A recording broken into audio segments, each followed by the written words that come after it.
Oh my, how we forget that growing up can be really, really uncomfortable. Hey, it's Scott Beebe with the Business on Purpose podcast, and it's time to be liberated from the chaos of working in your business. Just had the privilege of leaving the conference room of a small business owner, a hero that we get to work with, and it's exciting because the business is growing, the organization is growing, so the structure to run the business is growing.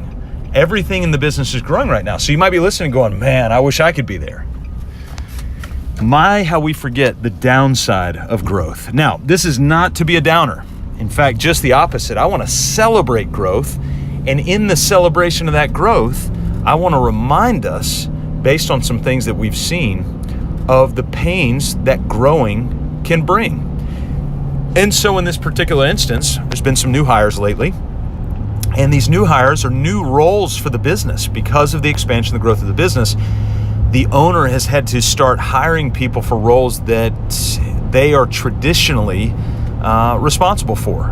And so that's a big deal because you're starting to delegate some things that, at the end of the day are kind of rainmaker roles within the organization, within the business. And then you get into those roles and you start to think, oh my gosh, this is hard. Why is it hard? Well, because you're trusting other people to do things that you're responsible for doing.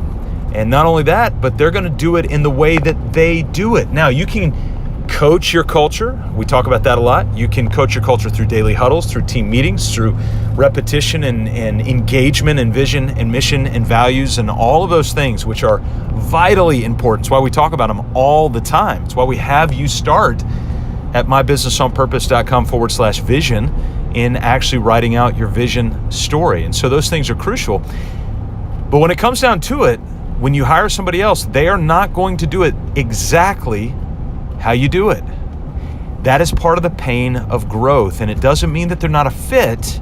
What it does mean is to sit down and have intentional conversation, intentional expectations. I sat down with another client yesterday as they were drawing out their client expectation process. That's right, it was an entire process just to deliver to the client when they started with a new client, to let them know what the expectations were both ways. Powerful process to go through, and it's a necessary one.